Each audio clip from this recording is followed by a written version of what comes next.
Yon, nandito na naman tayo, no. Magbibigay ako ng konting tip para sa ating mga nagmamasilya sa mga wall, no.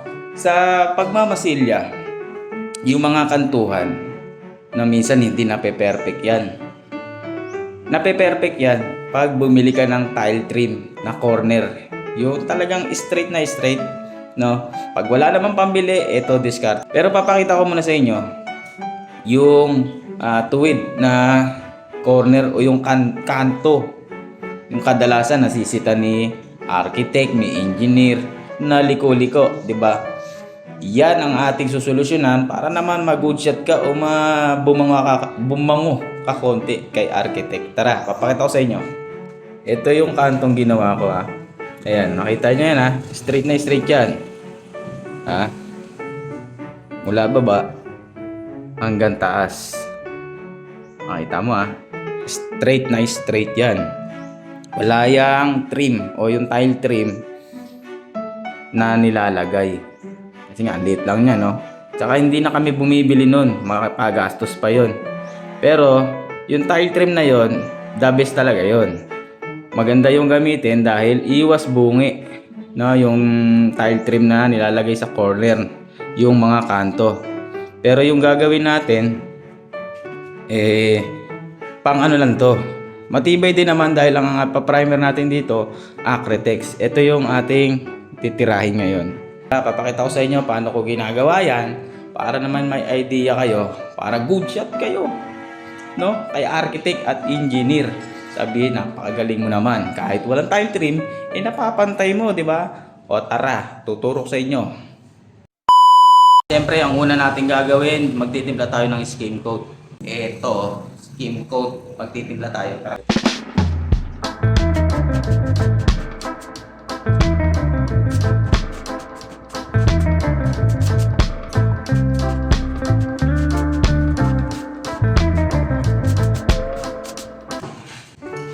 Yon, okay na. Yung gagamitin natin ditong primer, pag ito na tuyo tapos niliha, yung gagamitin natin primer dyan, Acrytex primer, para matibay yung kanto, matigas. Yon, ito ang ating diskarte sa pagkakanto ng ating corner o yung kantuan. Metal paring. No, paano natin to ididikit? Siyempre, skim coat din. No, ayan, no.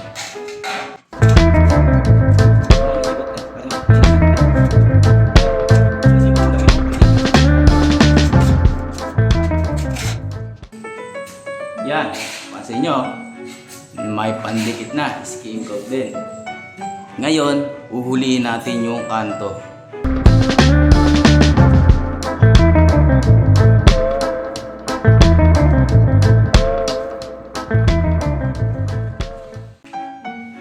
Idiin-diin nyo lang para dumikit. Yun yung technique natin.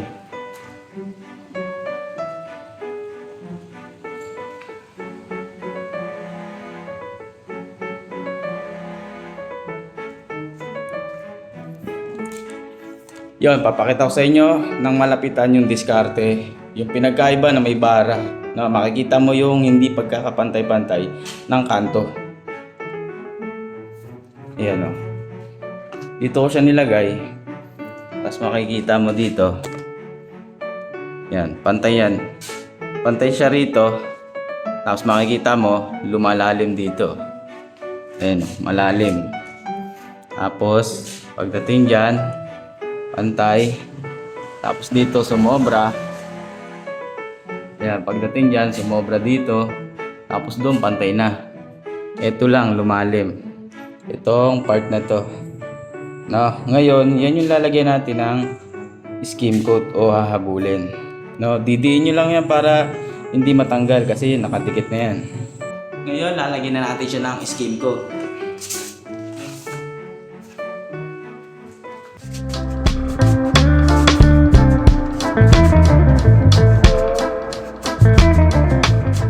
Make sure nyo lang na mahaba yung imamasilya nyo. Mula dito sa una hanggang dito, no, para mahabol. Kasi pag dito lang, makikitang medyo lumi kung ganun yan. Kailangan, hahabaan mo yung masilya.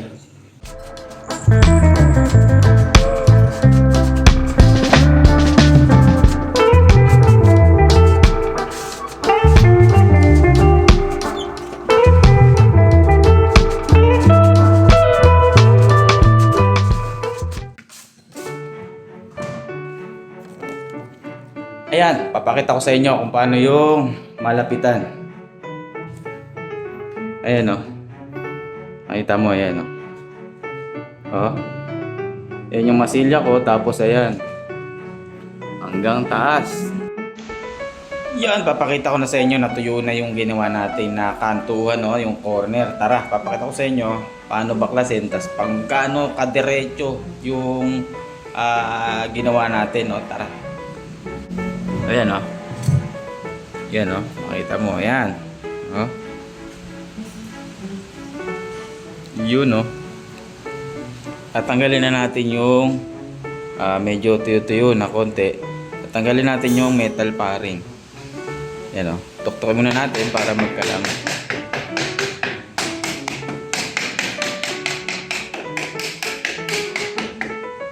Tapos pag ganito ang tanggal, papunta ron.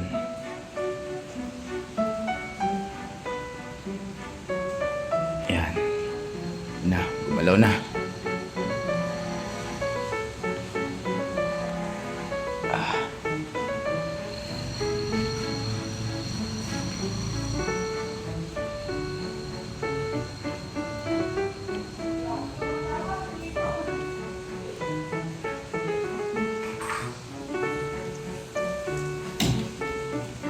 Yun, no? Makikita mo may mga sabit-sabit. Gaganyanin mo lang yan, no?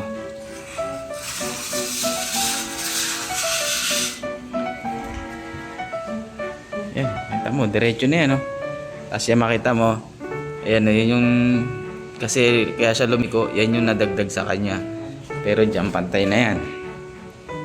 Tapos ito, makita mo, yan yung nadagdag sa kanya. Yan ngayon, yung mamasilyahan mo, no? Mamano-manuhin mo. Ngayon, ito yung lalagyan natin. Makita mo, yan, no? Yan na, yan na yung may susundan ka na. Yan, no? Makita mo, yan, no? Oh. May susundan ka na kung ano yung pinakadiretso niya, kung ano yung kadiretsuhan niya, no? Ayan, no? Makita mo, oh. Makita mo yung kadiretsuhan niya, madidiretso mo na siya. Yan, no? Ba? Pag natuyo siya, papakita ko sa inyo yung resulta kung talagang pantay siya, no? Papakita ko yan sa inyo mamaya, kaya dyan lang kayo. Yan, papakita ko na sa inyo na tuyo na yung ginawa natin na kantuhan, no? Yung corner. Tara, papakita ko sa inyo paano baklasin, tas pangkano kadiretso yung ginawa natin, no? Tara. Ayan, no? Yan, no? Makita mo, ayan. Oh. Yun, no? Tatanggalin na natin yung medyo tuyo-tuyo na konti. Tatanggalin natin yung metal paring. Yan, no? Tuktukin muna natin para magkalam.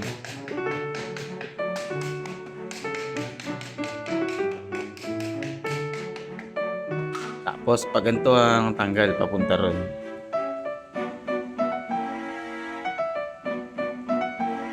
Yan. Na, gumalaw na.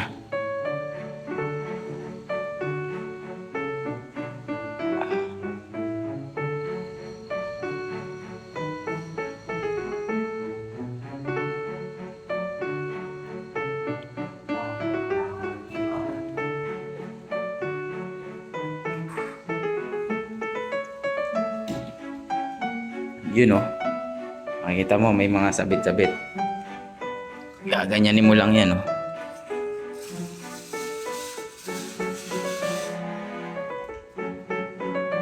Yan, makita mo, diretso na yan, no? Tapos yan makita mo, ayan, no, yun yung, kasi kaya siya lumiko, yan yung nadagdag sa kanya. Pero dyan, pantay na yan. Tapos ito, makita mo, yan yung nadagdag sa kanya. Yan ngayon, yung mamasilyahan mo, no? Mamano-manuhin mo. Ngayon, ito yung lalagyan natin. Makita mo, yan, no? Yan na, yan na yung may susundan ka na. Yan, no? Makita mo, yan, no? Oh. May susundan ka na kung ano yung pinakadiretso niya, kung ano yung kadiretsuhan niya, no? Ayan, no? Makita mo, oh. Makita mo yung kadiretsuhan niya, madidiretso mo na siya. Yan, no? Yun lang, na. Kung may natutunan ka sa ating video for today, maraming salamat. Mag-like at mag-comment ka lang dyan kung may katanungan ka pa. Huwag mo na rin kalimutan pindutin yung bell at mag-subscribe para updated ka sa ating laging ginagawang video. Tapos may katanungan ka, i-comment mo o i-message mo tong video natin o mag-message ka sa akin, sasagutin ko kagad yan. Hanggang dito na lang. Maraming salamat. Thank you.